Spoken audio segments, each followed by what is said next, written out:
It looks like once again we're battling against elements. We've got a full day of rain and it has also dropped a little bit colder than it has been over the last week. Somebody did ask me about that rhubarb plant that we potted on. They asked me if it's going to be staying in that container, and the answer to that is no. We only moved it into this container because it wasn't doing very well, so we've put it in something bigger to try and encourage extra growth. The trouble with rhubarb plants is they've got such an extensive root system. They never seem to do very good in pots, and sometimes even in a big pot they can struggle. But we're only trying to get a few sticks of rhubarb if possible. So I'm just going to see how this gets on in this container, and if it seems to pick up, I'll move it into something bigger. We've now got a little bit of something happening with Tumbling Tom cherry tomato plants. I'll just give you a quick look. So just going up on this balcony area, it's where we've got quite a few plants, and that's a Tumbling Tom plant. If you look closely, you can see we've got flowers now, and quite a lot more on way. If you look down the bottom of this plant, you'll see that we've got leaves that's hanging on compost, and they're lower leaves that we don't really need. So I would just pinch those off if that's happening to you. Just keep the bottoms of your plant clean, and that's going to stop any problems. What we're concentrating on is this top growth and side shoots. So as I've said previously, don't pinch off any suckers. You want as many of those as you can get on these plants.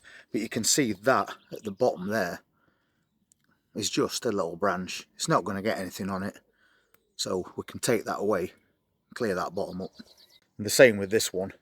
Nice fresh growth, and then lots of older leaves at the bottom. So clear it up. You'll be glad that you did.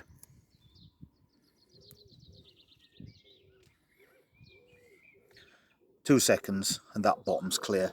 And as these leaves get older, we'll take those off as well. But for the moment, we'll just leave it at that. But we're looking at this bed today because we've got a row of peppers that we had to take out because they were no good.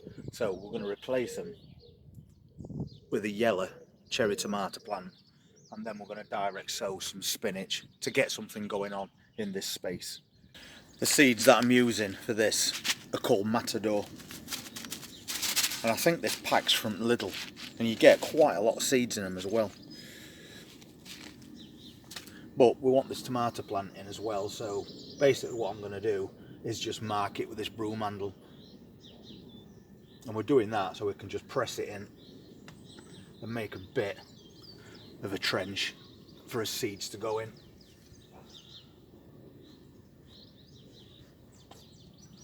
Don't need to do it too deep. Something like that will be fine. And then I'm going to centre that tomato plant first and use that pot to make a hole.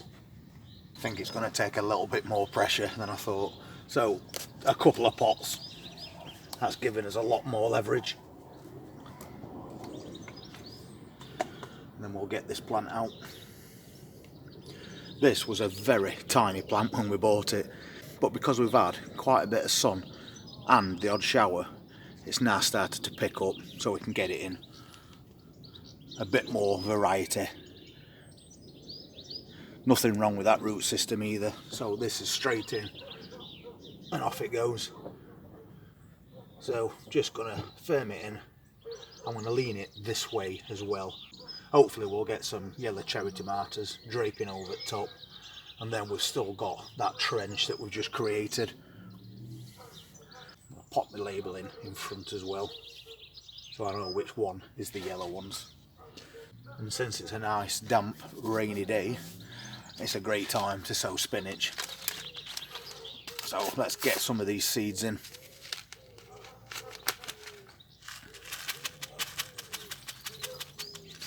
We're going to put a fair few in because I want a nice big bunch of spinach growing. So we're just direct sowing into that trench that we've just created.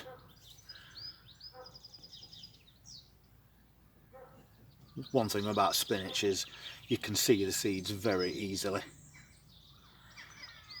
So you know exactly how many you're putting in.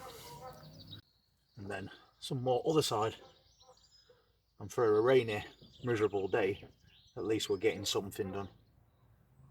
So we're basically overseeding. Just going to add a few more to that.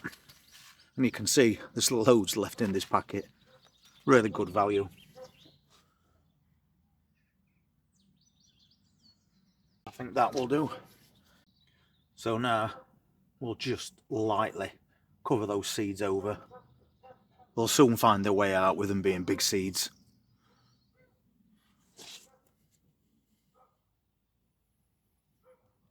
And as quick as that, we've got the 4-foot row of multi-sown spinach. And I'll just show you those shallots as well. You can see that now them shallots starting to get the green tops coming out. And that's happening on a couple of these plants. So whether it's raining or not, we can still get little jobs done in between those showers. And if you notice those shallots, there was like 5 little shoots coming out the tops of those bulbs. And that's because one shallot can produce 5 or 6 individual onions in case you've never grown them before. So basically it will split off, and then when you harvest it, just 2 plants will probably provide you enough onions to fill a pickle jar. So if you see all these little shoots coming out top, that's exactly what they're supposed to be doing. So we've just popped in this final tumbling tom plant, and it's a yellow variety for a change as well. So we like to mix things up. We've got salads, beetroots and carrots on way as well. We've also got, as containers, potatoes. We've got peas and beans. So for just a few weeks, we've got quite a lot happening. And that cucumber plant is also doing okay, considering that it's outside. So we're going to sow quite a few more things. I'm going to start off some swede at some point as well. A very hardy plant that we can grow right through up until end of autumn if needs be. And then of course there's always the chance of something new. And I'll be keeping my eyes out for that as we go over the next few days, because we like to grow different things every year. So I might even try a broccoletta, which is a broccoli plant that produces really small florets. So if we can get that in a good sized container and control its growth and get a result, it's well worth having a look at. I don't want to do a full size broccoli because, as you know, them plants get quite big. So maybe we'll have a go at that broccoletta. Another quick video for today, and I can feel a couple of spots on the back of my head, which means that rain is definitely on its way back, which is perfect timing considering we've just planted something new. So we'll let nature do its job. Just before I go, there's 1 or 2 people asked where we're getting certain things from that we're setting up outside this caravan container garden. So the welcome sign with the flower basket, for example, that's from Own Bargains and the $14.99. The 2-tier planters that we've got, they were from Amazon. You can get them from B&Q, but they are £10 more expensive from B&Q, which is why I ordered them from Amazon. And I got 2 for £116. And then we've got the various planters on the balconies and things like that, and they're from Aldi or Lidl.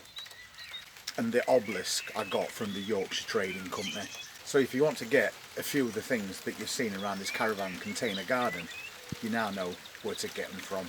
So each time we get something new, I will tell you exactly where it's from and how much it cost. So now that rain's starting to come down quite a bit, I'm off inside, and if you want to see what we're going to be doing over the next few days, then please hit that subscribe button, press that notifications bell, and I'll see you on the next update. Take care.